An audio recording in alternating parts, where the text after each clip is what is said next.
हरे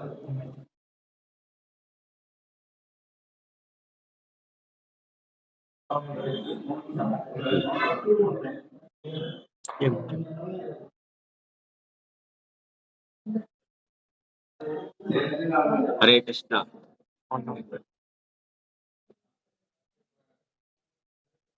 हरे कृष्णा। हरे कृष्णा। ओम नमो भगवते वासुदेवाय। ओम नमो भगवते वासुदेवाय। ओम नमो भगवते वासुदेवाय। ओम ज्ञानस्मिदानन्दस्य ज्ञानाञ्जनशलाकया चक्षुरुन्मीलितं येन तस्मै श्रीगुरवे नमः। श्रीचैतन्यमनोभीष्टं स्थापितं येन भूतले स्वयं रूपा कदा मह्यं ददाति स्वपदान्तिकम्। वन्देऽहं श्रीगुरो श्रीयुतापदकमलं श्रीगुरोन् वैष्णवांश्च श्रीरूपं साग्रजातं सहजन रघुनाथान्वितं तं सजीवं साद्वैतं सावधूतं परिजनसहितं कृष्णचैतन्यदेवं श्रीराधा कृष्णपादान् सहगन ललिता श्रीविशाखान्वितां च नमामो विष्णुपादाय कृष्णप्रेष्ठाय भूतले श्रीमते वेदान्ता स्वामी नामिने नमस्ते सारस्वते देवे गौरवाणी प्रचारिणे निर्विशेषा शून्यवादी पाश्चात्यदेशतारिणे नमो महावदन्याय कृष्णप्रेमपदायते कृष्णाय कृष्णचैतन्य नाम्ने गौरत्से नमः। नमो ब्रह्मण्यदेवाय गोब्राह्मणहिताय च जगद्धिताय कृष्णाय गोविन्दाय नमो नमः। हे कृष्णा करुणा सिन्धो दीनबन्धो जगत्पते गोपेशा गोपिका कान्ता राधा कान्ता नमोस्तुते। सप्तकाञ्चन गौराङ्गी राधे वृन्दावनेश्वरी वृषभानुसुते प्रणमामि हरिप्रिये। निगमकल्पतरोद्गलितं फलं सुखमुखादं तत्त्वसंयुतं पिबत भागवतं रसमालयं मुहुरहो रसिका भुविभावुकाः। नारायणं नमस्कृत्यं नरं चैव नरोत्तमं देवीं सरस्वतीं व्यासं ततो जयमुदीरये। नश्चाप्तायेषु भद्रेषु नित्यं भागवत सेवया भगवती उत्तमश्लोके भक्तिर्भवति नैष्टिकी। मूकं करोति वाचालं पङ्गुं लङ्घयते गिरिं यत्कृपालमयं वन्दे श्रीगुरुं दीनतारिणं परमानन्दमाधवं श्रीचैतन्य ईश्वरम्। वाञ्छाकल्पतरुभ्यश्च कृपासिन्धुभ्येव च पतितानां पावनेभ्यो वैष्णवेभ्यो नमो नमः। जय श्रीकृष्ण चैतन्य प्रभु नित्यानन्द श्री अद्वैत गदाधर श्रीवासादि गौर भक्तवृन्द। हरे कृष्णा कृष्ण कृष्ण हरे हरे हरे राम राम राम हरे हरे। హరే కృష్ణ.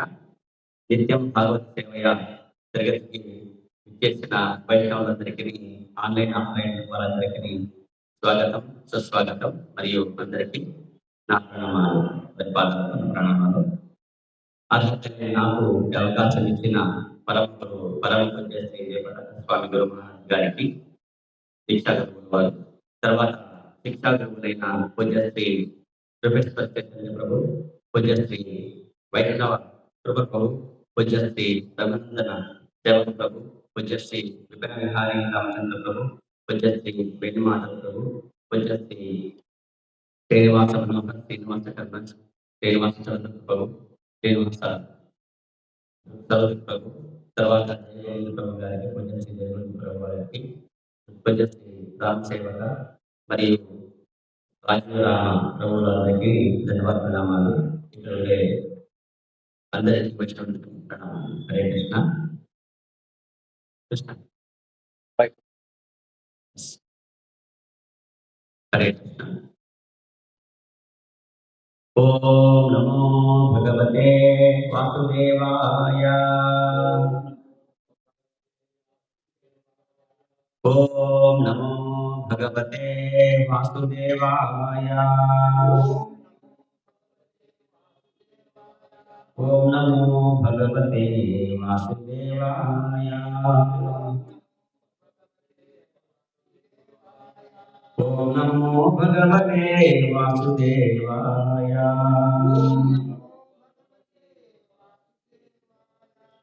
శ్రీమద్ భాగవతం పంచమ స్కందము పంచమ షష్ఠ అధ్యాయము 6వ అధ్యాయము. అధ్యాయం నామము శివదేవుని కార్యకలాపములు. 5వ శ్లోకం.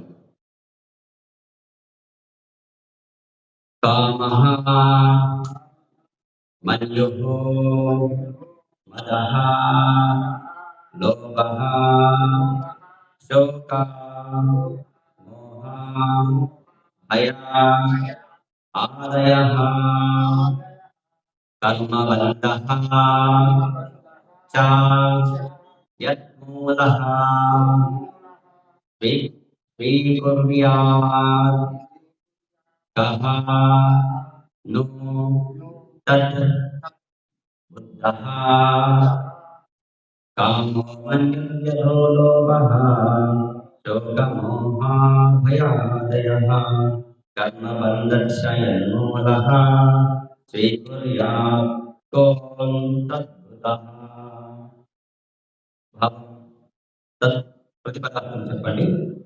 కామః కామము, మన్యుః క్రోధము, మదః మదము, లోభః లోభము, శోక శోకము, మోహ మోహము, భయ భయము, ఆదయః అవన్నీ కలిసి కర్మబంధః కర్మబంధమును కలిగించును.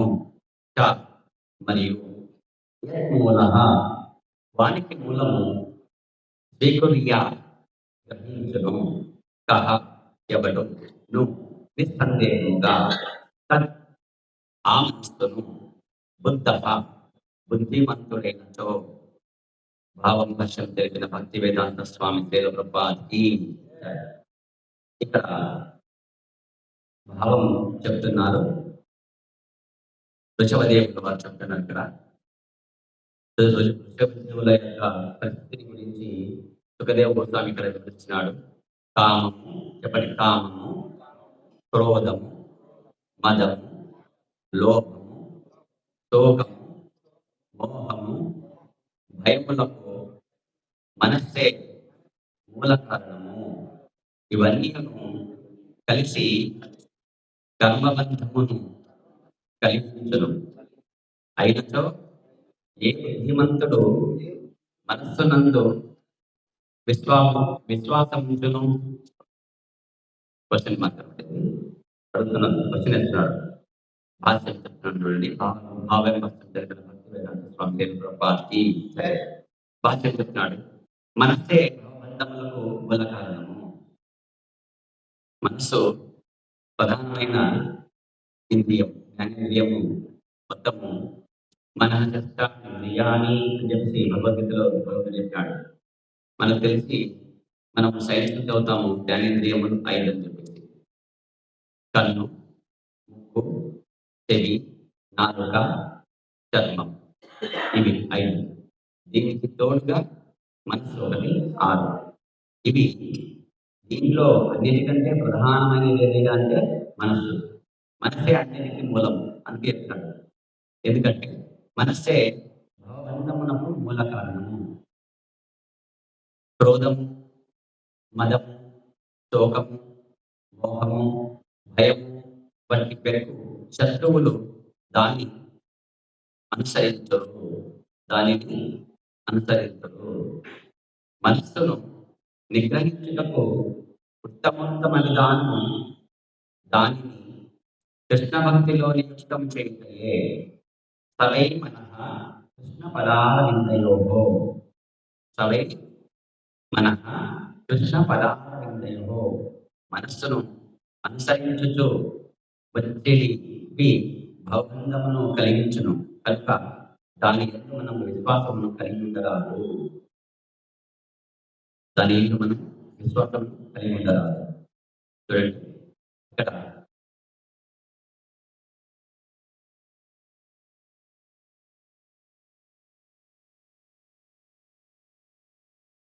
వీళ్ళు ఎవరు చెప్తున్నారంటే పండితులు ఈ విధంగా చెప్తారని చెప్తున్నారన్నమాట. పండితులు ఇంటి పలికింది అనే 3వ శ్లోకానికి ఇది కలిగిస్తుంది అన్నమాట. కాబట్టి వీళ్ళు చెప్తున్నారు, ఏం చెప్తున్నారంటే కామము అంటే కోరికలు.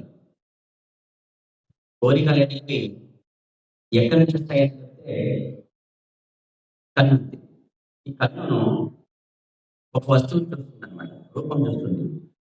ఆ రూపమును ఇష్టపడుతుంది, అంటే ఆ వస్తువుని ఇష్టపడుతుంది. అది నాకు కావాలా అంటుంది. ఎవరు? మనసు అంటుంది. కాబట్టి ఎవరు దానికి కారణం? మనసే కదా. చూసింది కన్ను, కావాలంటే ఎవరు? మనసు. పాట విన్నది ఎవరు? చెవి. కానీ ఆ పాట నాకు కావాలా అన్నది ఎవరు? మనసు కదా. వాసన చూసింది ముక్కు. మరి ఆహార పదార్థం, ఆ ఆ సువాసన వెదజల్లే ఆ ఆ ఆ వస్తువు నాకు కావాలనేది ఎవరు? మనసు. కాబట్టి రుచి, నాలుక రుచి చూస్తుంది, రసం కదా. రూప, శబ్ద, గంధ, రస, స్పర్శ ఇవి తన్మాత్రలు. ఇవి తన్మాత్రలు. వీటికన్నిటికీ వాటికి సంబంధించిన ఫలితాన్ని బాగా ఇష్టపడేదంటే మనసు. ఇష్టం, నాకు ఇష్టం అని చెప్తాను. ఏంటి ఇష్టం అంటే, నీకు మనసుకు నచ్చింది నువ్వు ఇష్టం అని చెప్పేది అనమాట. ఇష్ట ప్రకారం నువ్వు ఉండడానికి లేదు. నీకు నాకు నచ్చింది, ఆ రుచిని బట్టి, నా రుచిని బట్టి నేను ఆ పదార్థం తీసుకుంటానంటే శాస్త్రవేత్తగా ఉంటే దాన్ని తీసుకోరాదు అసలు నేను. ఇది మనం లెక్క చేయడం లేదు. శాస్త్రంలో, భగవద్గీతలో భగవంతుడు చెప్పినట్లుగా మనము ఉండడం లేదు. మనసు నచ్చినట్టు చేసుకుంటున్నాం. మనసును నమ్మితే మనకు అది నట్టేయడం ఉంచుతుంది. కాబట్టి ఇక్కడ ఏం చెప్తాడంటే మనసు యందు విశ్వాసం కలిగి ఉండరాదు. తెలివైన వాడు ఎప్పుడును బుద్ధిమంతుడు మనసు యందు విశ్వాసం ఉంచుతాడా అంటే ఉంచడు. మనసు చాలా మోసం చేస్తుంది. దాన్ని నమ్మిన వాళ్ళని కట్టేటప్పుడు చేస్తుంది అని చెప్పేసి చెప్తాడు. కాబట్టి మొదటి కారణం ఏమిటంటే మనస్సే బంధనములకు మూల కారణం. కామం అంటే కోరిక, క్రోధం అంటే ఎప్పుడైతే ఆ కోరిక తీరలే ఏమైపోతుంది? కోపం వచ్చేస్తుంది. తర్వాత మదం. తర్వాత ఏంటి? మూడవది మదం. మదం అంటే ఏమి? ఎక్కువగా అహంకారాలు కలిగి ఉండడం. తర్వాత లోభం.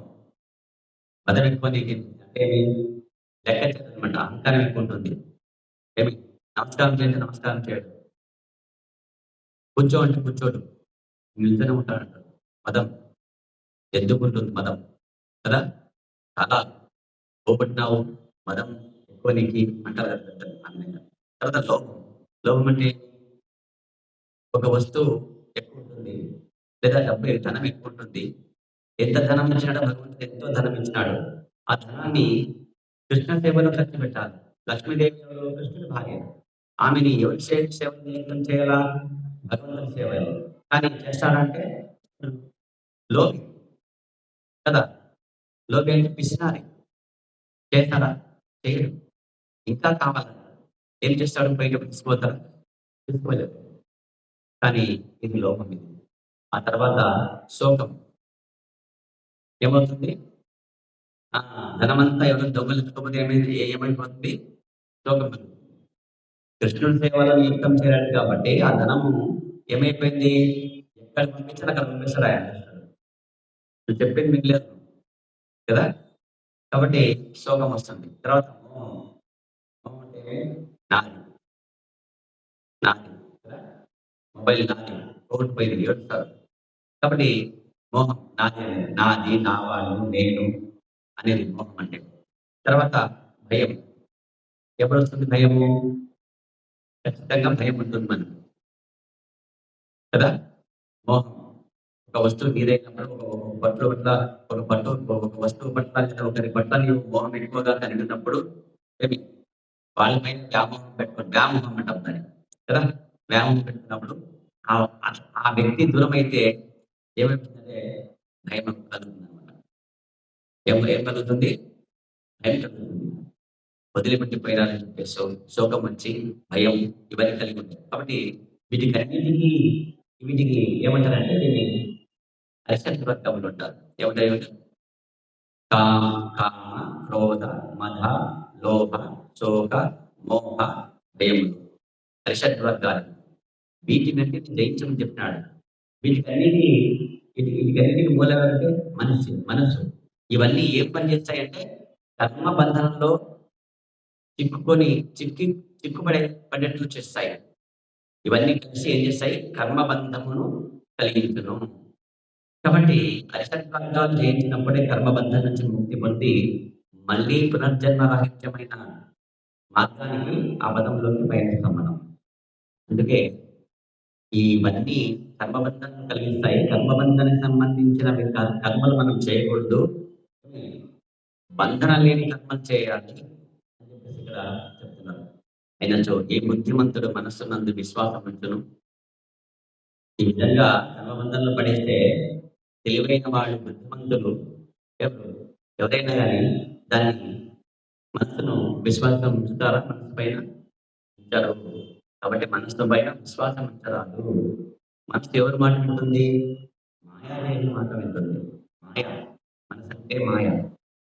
కాబట్టి కర్మబంధన అంటే మాయ, మళ్ళీ జన్మ అంటే మాయ, కామం అంటే మాయ, క్రోధం అంటే మాయ, మదం అంటే మాయ, లోభం అంటే మాయ, శోకం అంటే మాయ, మోహం అంటే మాయ, భయం అంటే మాయ.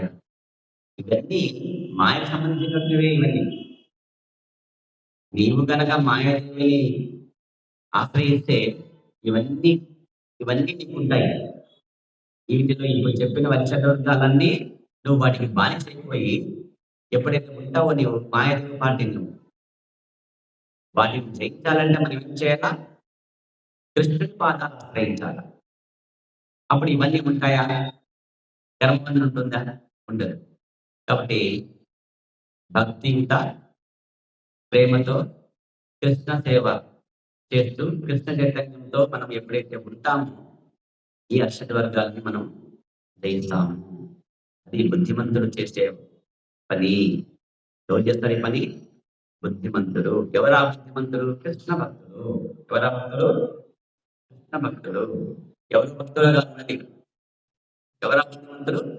కృష్ణ భక్తుడే బుద్ధిమంతుడు. అంతే.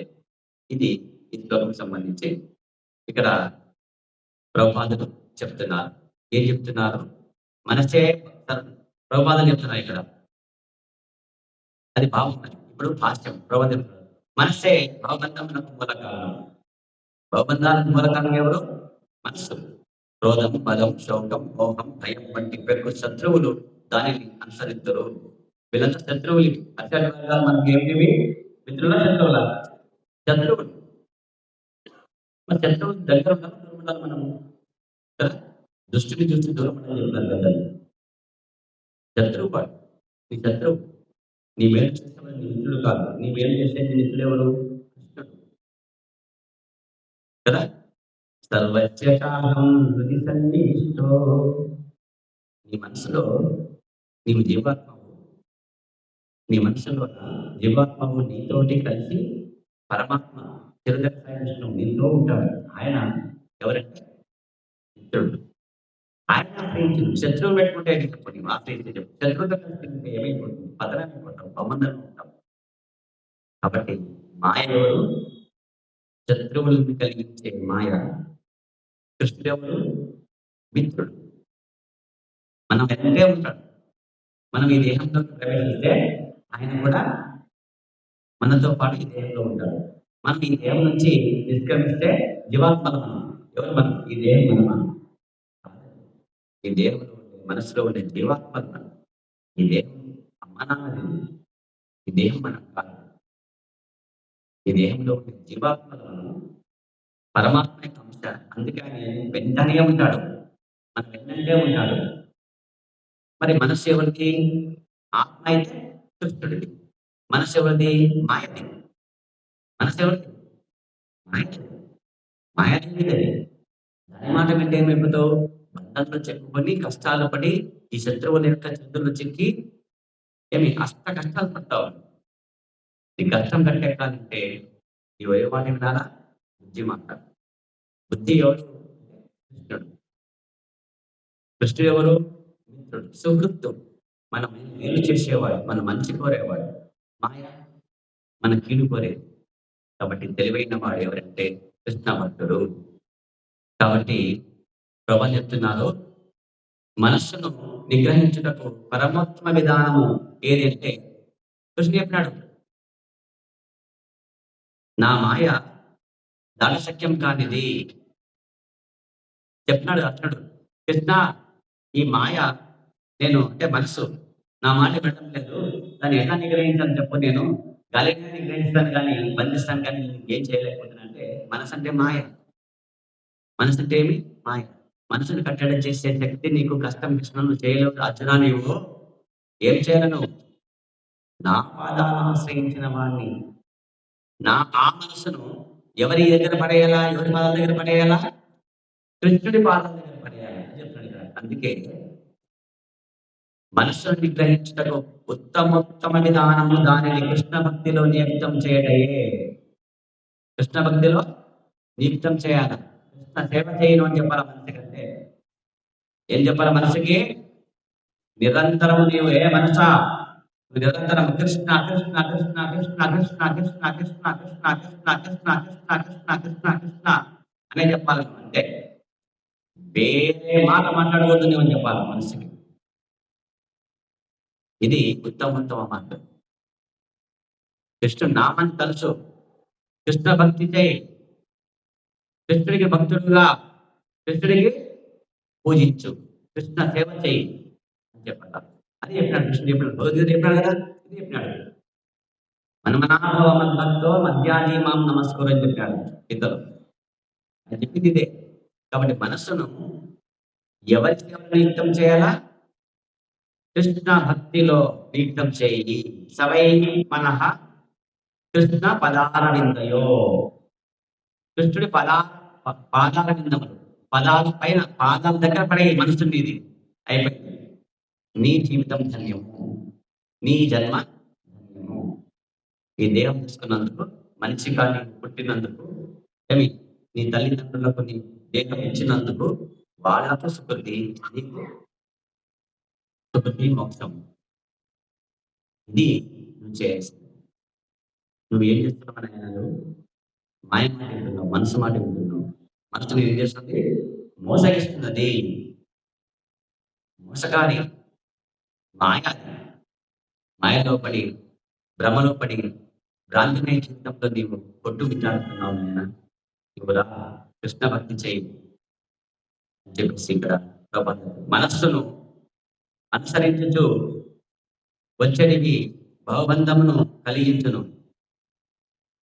మనసును అనుసరిస్తే ఏమవుతుంది? ఏమొస్తుంది ఫలితం? మనసు అనుసరిస్తే, మనసు మాట అంటే మనకి ఏం ఫలితం వస్తుంది? భవబంధమును కలిగించను, బందీ చేస్తుంది. ఏంట బందీ? బంగారు గొలుసు, ఏది? సత్వగుణం. ఇనుము గొలుసు, ఏది? తమోగుణం. వెండి గొలుసు, రజోగుణం. ఏదైనా గొలుసే, ఏదైనా బంధనే. బంగారు గొలుసు నాది అనుకుంటే బంధన కాదు అది కదా. ఇవి భవబంధాలు, ఇది మాయ. కాబట్టి బంధన కలిగిస్తుంది. దీని నుంచి నీ ముక్తి పొందు. కాబట్టి కనుక దాని యందు మనం విశ్వాసం కలిగి ఉండరాదు, మనసు యందు విశ్వాసం ఉంచరాదు అని చెప్తారు. ఇక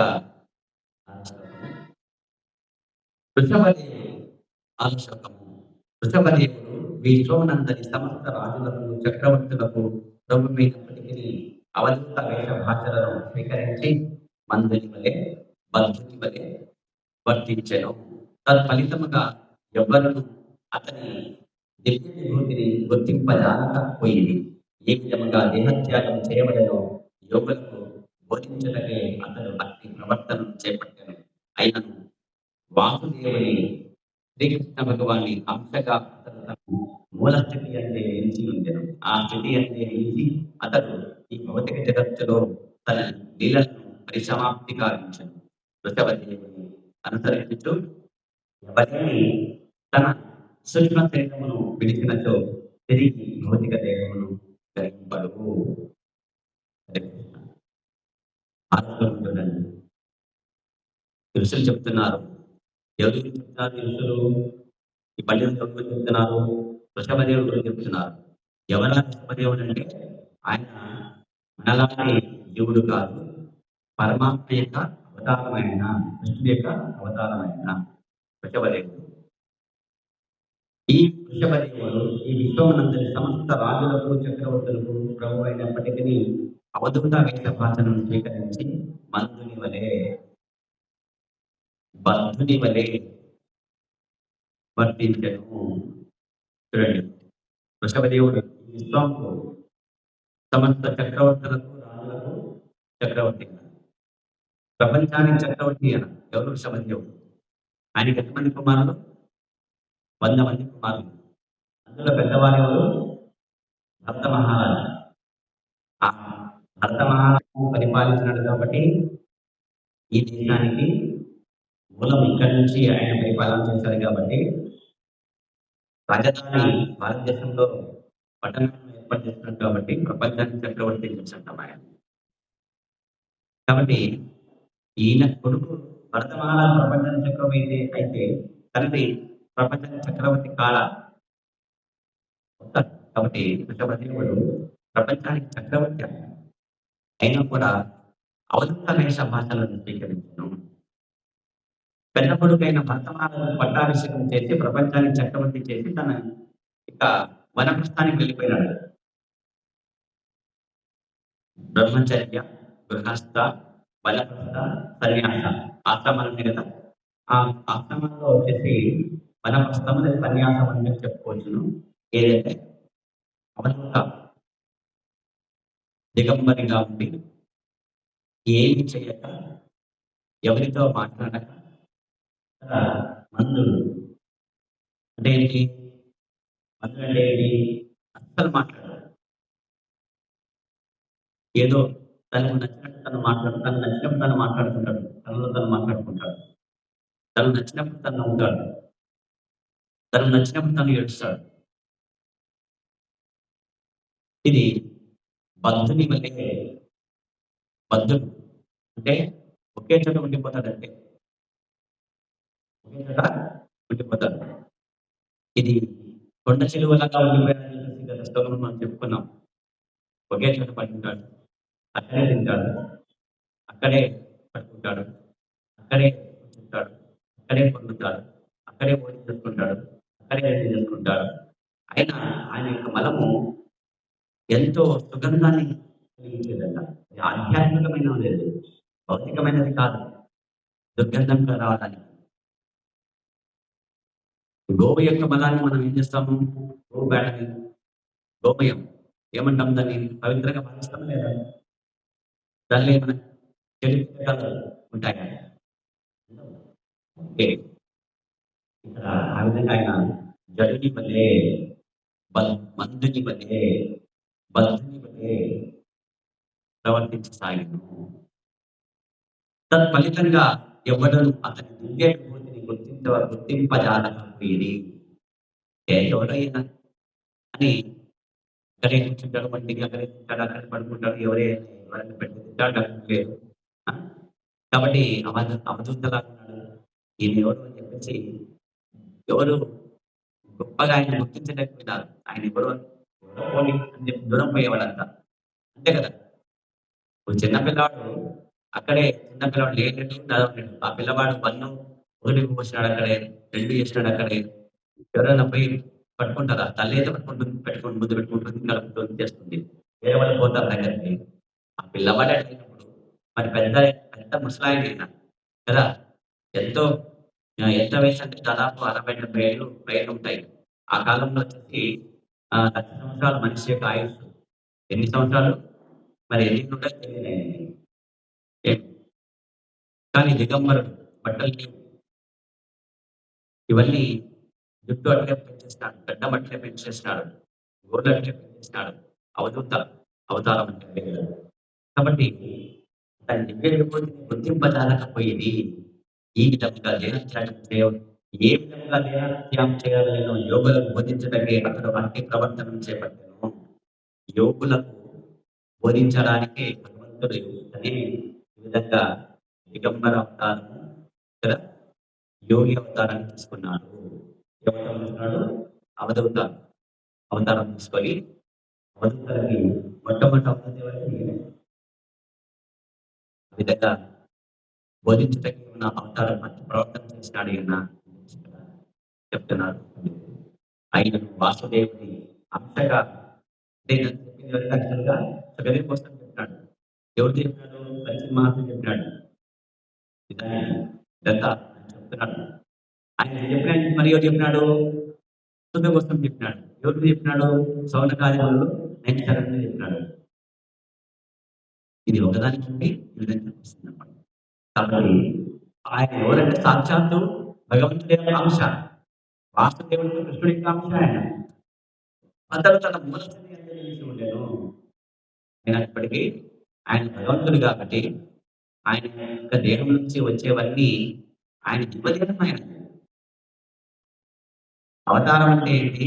మనలాగా మాంసం, నెత్తురు, ఎముకలు, కండరాలు, నరాలు కదా, ఒంటికి వస్తే లేదా మలం విసర్జిస్తే కంపు ఇవన్నీ ఉంటాయంటే ఉండమండి. వాళ్ళు దివ్యదేహాలు వాళ్ళు ఉండవు, దివ్యంగానే ఉంటాయి. కాబట్టి అందుకే ఆ మూల స్థితి అంటే నిలిచి ఉండేది. ఆ స్థితి అంటే నిలిచి అతడు ఈ భౌతిక జగత్తులో తన లీలలను పరిసమాప్తి కావించను. అదే స్థితిలో ఉండి తన అవతారాన్ని, తన లీలలను పరిసమాప్తి కావించి ముగింపిస్తాడు. వృషభదేవుని అనుసరించు ఎవరైతే తన సూక్ష్మ శరీరమును విడిచినచో తిరిగి భౌతిక దేహమును గ్రహింపడు. చివరిగా చెప్పమాట. కాబట్టి ఈ విధంగా వృషభదేవుడు ఎవరైతే ఏ విధంగా అయితే తన లీలని తన తన తన లీలను ముగించేసి ఈ జగత్తును వదిలి వెళ్ళిపోయినాడో ఆ అట్టి విధానాన్ని ఎవరైతే అనుసరిస్తే గనక, తన సూక్ష్మ శరీరమును ఆ విధంగా వదిలేస్తే గనక తిరిగి ఈ భౌతిక దేహాన్ని గ్రహింపడు. అంటే మళ్ళీ జన్మ ఈ భౌతిక జగత్తులో రాదు. భౌతిక దేహము రాదంటే ఈ భౌతిక జగత్తులో మళ్ళీ జన్మంటూ ఉన్నాడు, జన్మరాహిత్యాన్ని కలిగి ఉంటాడు. సూక్ష్మ శరీరం అంటే ఏంటి? మనకు రెండు శరీరాలు మనకి గతం చెప్పుకున్నాం మనం. సూక్ష్మ శరీరము, స్థూల శరీరము. స్థూల శరీరం అంటే మనకు కనబడుతుంది కదా, కళ్ళు, ముక్కు, చెవులు కదా, తల్లగడ్డము, పైన తెల్ల వెంట్రుకలు కదా, ఇవన్నీ మనకు దేహం, కాళ్ళు, చేతులు, వస్త్రాలు వేసుకున్నాము. ఇది స్థూలదేహం. ఈ స్థూలదేహం నిలబడాలంటే సూక్ష్మదేహం ఉండాలి లోపల. అదే మనోబుద్ధి అహంకారం. ఏంటంటే మనోబుద్ధి అహంకారాలు. ఇది ఏంటంటే సూక్ష్మదేహం. మరి ఈ మనోబుద్ధి అహంకారంలో ఈ మూడు మాయా పొరలు ఇవి. ఏంటవి? ఈ పొరలు. ఈ మూడు పొరలు లోపల ఏమంటారంటే జీవాత్మ అంటే మనం ఉంటాం. జీవాత్మ అంటే మనం ఉంటాం. స్థూల దేహాన్ని మాత్రమే వదిలితే గనక మళ్ళీ జన్మ ఉంటుంది, మళ్ళీ దేహం తీసుకుంటాం. బాగా వినాలనిపిస్తుంది ఇక్కడ. రహస్యం ఇది, పరమరహస్యం ఇది, మన తెలియని రహస్యం ఇది. ఏం కృష్ణ? స్థూల దేహం తీసుకుంటే కనుక ఏమి మనం వదిలిస్తాం కదా, లోపల ఇంకో దేహం ఏముంటుంది? సూక్ష్మదేహం ఉంటుంది. ఏంటా సూక్ష్మదేహము? మనస్సు, బుద్ధి, అహంకారం.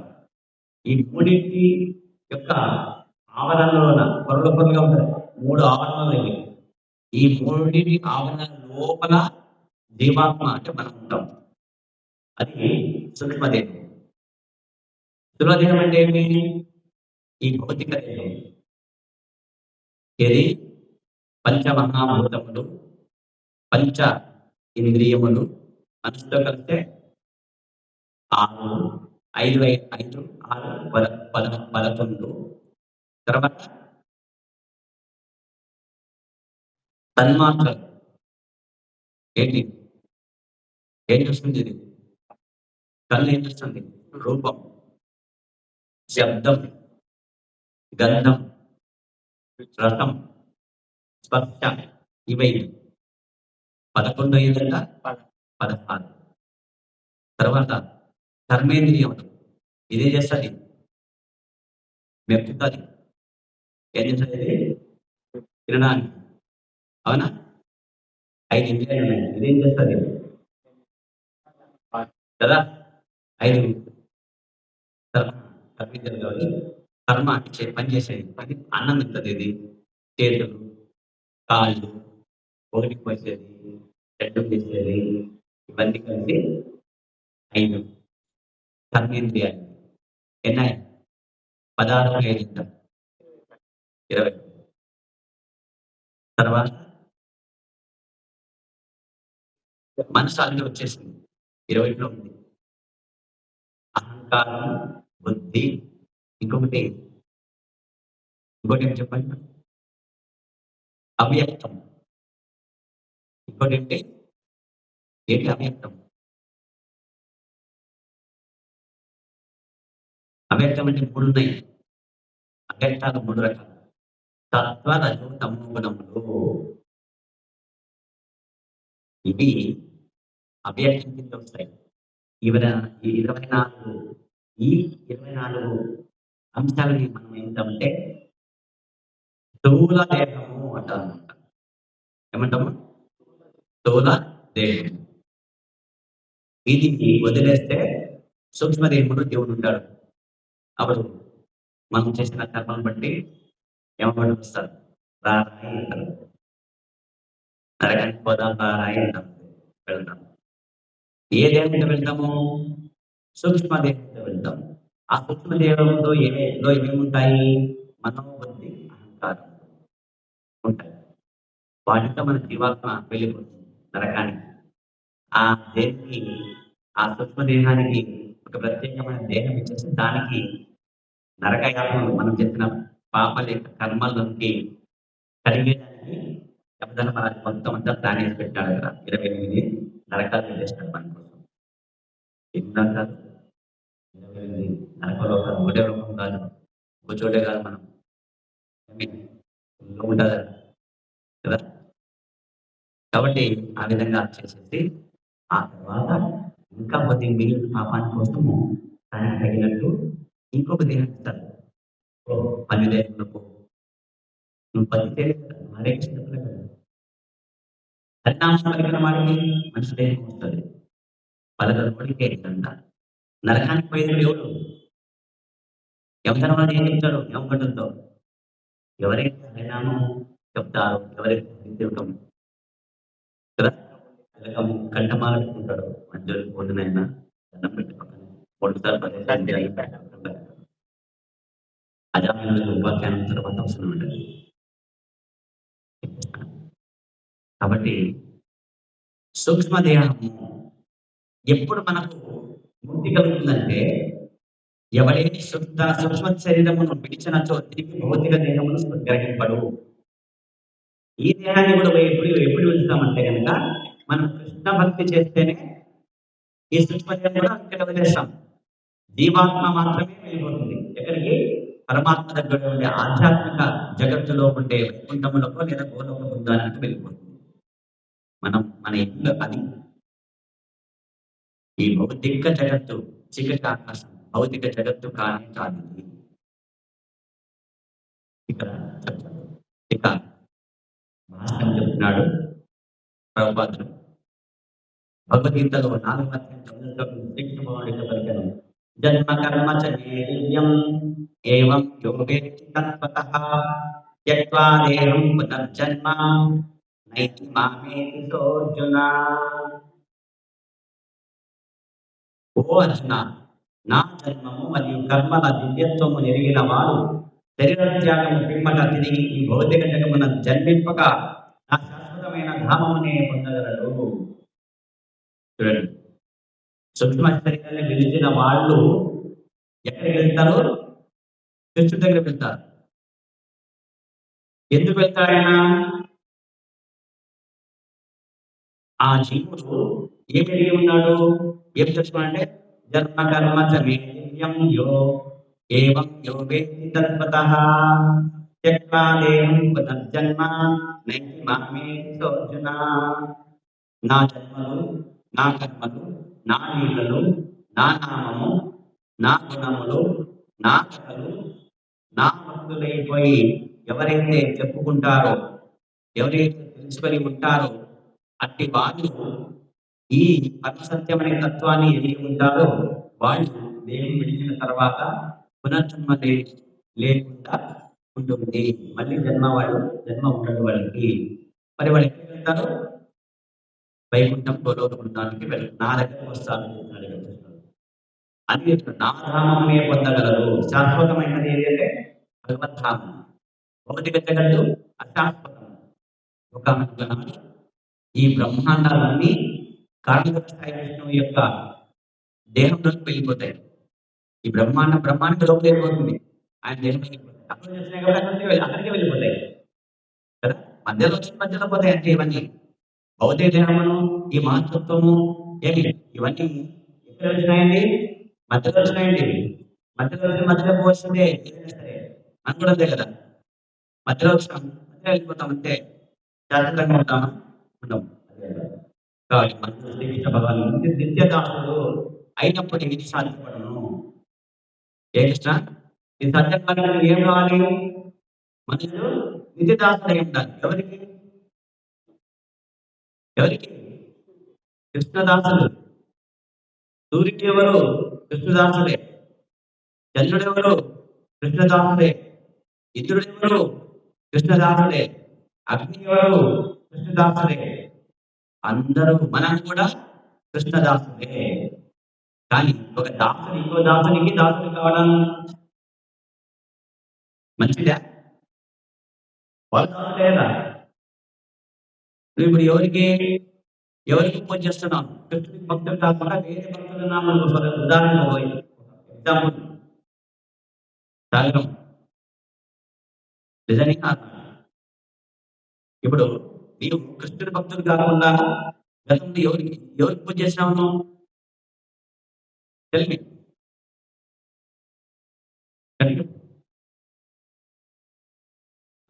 కృష్ణుడే. అది కాకుండా వేరే 33 దేవి దేవతలు ఎవరు నువ్వు భక్తులు వాడి భక్తుడైనా అనుకో, ఆయన దాసుడు, నువ్వు దాసుడే. ఏ వస్తుంది? దాసుడు పూసుకుంటే బూడిద. దాసుడు పూసుకుంటే ఏమవుతుంది? సన్యాసి పూసుకుంటే బూడిద వచ్చినట్టే నీవు ఆధ్యాత్మిక జగత్తైన పరంధామానికి వెళ్తావని ఏమంటే వెళ్ళలేవు. ఇక్కడే మళ్ళీ ఆయన పుడతారు, నువ్వు పుడతావు అంతే. కాకపోతే ఆయన కొద్దిగా నీకు వరాలు ఇస్తానంతే. దేవతలకు శక్తులు ఇచ్చినాడు కాబట్టి భగవంతుడు. ఇది సత్యం. కాబట్టి చక్కగా ఇరువురు ఒకే ఆధ్యాత్మికత్వము కలిగి ఉండేను ఉన్నారు. చూడండి, అంటే మనుషులకు శ్రీకృష్ణ భగవాన్ నిత్యదాసుడు అయినప్పుడు ఏం సాధ్యపడదు. దేవేర కృష్ణ నిత్యదాస ఎవరు చెప్తున్నారు? చైతన్య మహాప్రభువు చెప్పినాడు. దేవేర కృష్ణ నిత్యదాస. జీవేర జీవుడు ఎవరు? కృష్ణుడు దాసుడు. మనం ఎవరు? బాస్ ఎవరు? జగన్నాథుడు బాస్. కృష్ణ, వేరాల దాస్. కాబట్టి ఇది ఈ సత్యం తెలిసినప్పుడు ఈ విధంగా ఎవరైతే ఉండగలరు అప్పుడు మాత్రమే ఈ సూక్ష్మదేహాన్ని వదిలి కూడా మనం మన వైకుంఠ ధామానికి, మన గోలోకృతానికి, పరంధామానికి వెళ్తాము అని కదా ప్రవర్తిస్తున్నారు. అతను తన స్థితిని, భగవంతుని స్థితిని చక్కగా ఎదగలరు. అతని స్థితి ఏంటి అంటే ఐఆమ్ దాస్.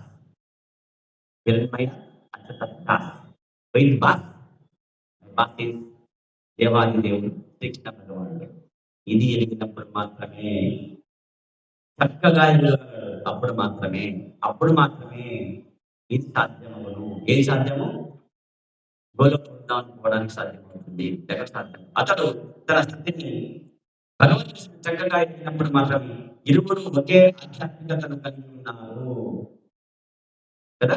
అప్పుడే ఇద్దరికీ ఒకే ఆధ్యాత్మికత ఉంటుంది. భగవాన్ ఎవరు? ఆధ్యాత్మిక జగత్తులో ఉంటాడు. జీవుడు ఎవరు? ఆధ్యాత్మిక జగత్తులో ఉండేవాడే. అక్కడ తండ్రి మాట లేకుండా ఏమి బడికి పోటీ సినిమాలు పోయినందుకు చీకటి వదిలేస్తాడు. ఇది చీకటి భౌతిక జగత్తు. అంధకారమందురం అశాశ్వతం దుఃఖాలయం. ఏముంటది ఇక్కడ? దుఃఖం. తండ్రి మాటినందుకు పనిష్మెంట్ ఏరియా. కాబట్టి ఇరువురు ఒకే ఆధ్యాత్మికత కలిగి ఉన్నారు మనుషులు. భగవద్ధామానికి దాసునిగా మనం మనుషుడు ఎవరుండాలా? భగవద్దాసునిగా నిలిచి ఈ భౌతిక జగత్తునందు పునర్జన్మను నివారించుకోవలను. కృష్ణదాసులైతే ఇక్కడ జన్మ తీసుకునేది పునర్జన్మ అనేది నివారించవచ్చు అంటాడు. ఏమంటున్నాడు? నువ్వు కృష్ణదాసుడు అయితే పునర్జన్మ నీకు ఉండని చెప్తున్నాడు. వేరే వాళ్ళ దాసుడు అయితే పునర్జన్మ ఉంటుంది. సత్యం అంతే. కాబట్టి చక్కగా ఆధ్యాత్మికత ఎందుకు కొనసాగుతూ తనను శ్రీకృష్ణ భగవాను నిత్యదాసునిగా కలిగినంతో దేహత్యాగం సమయంలో అతడు కృతకృత్యుడు కాగలడు. ప్రభావం చెప్పేది ఒకటేమన్నాడు, ఏం చేయాలి?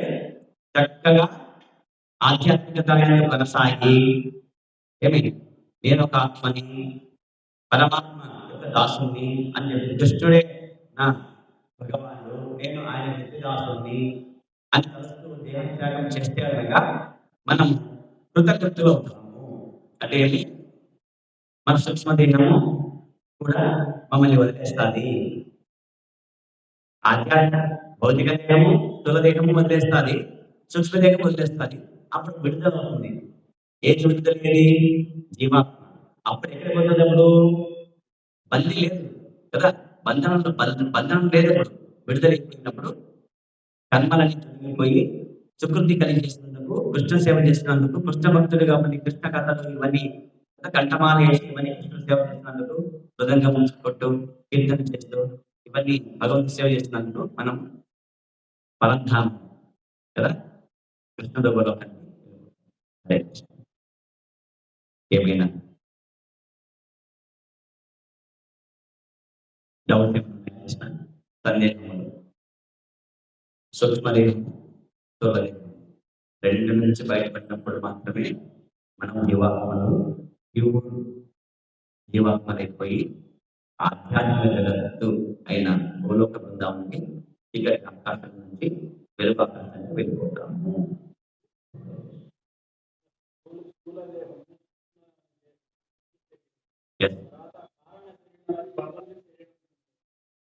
అది ఆ కారణ శరీరం ఏదంటే జీవాత్మ అక్కడ వెళ్ళిపోతే అంశ అంటే దాని శరీరంగా దాని ఏంటంటే అక్షరం జీవాత్మ అంటామంటే జీవాత్మ అంటే మనం బంధాలను కాదు, బంధాలు లేకుండా అలవల్లా లేదు అంశలు మనం చేయకూడదు. జీవాత్మ పరమాత్మ. జీవాత్మ అంటే పరమాత్మ యొక్క అంశ. అంటే అంటే మీరు చెప్పినట్టు ఏ కృష్ణ పరమాత్మ యొక్క అంశ జీవాత్మ. దీనికి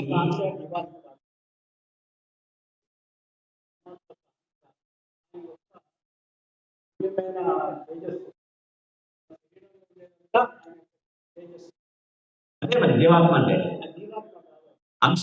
అంశ భగవదంశ జీవాంశ.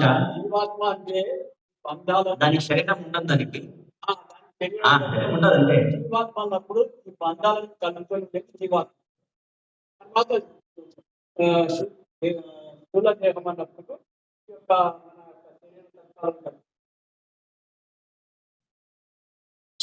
మళ్ళీ చెప్తాను.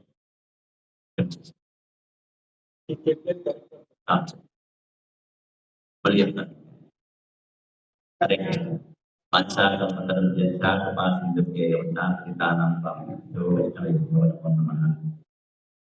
వైష్ణవుడికి పార్టీ తెలుగుదేశీ హరి హరి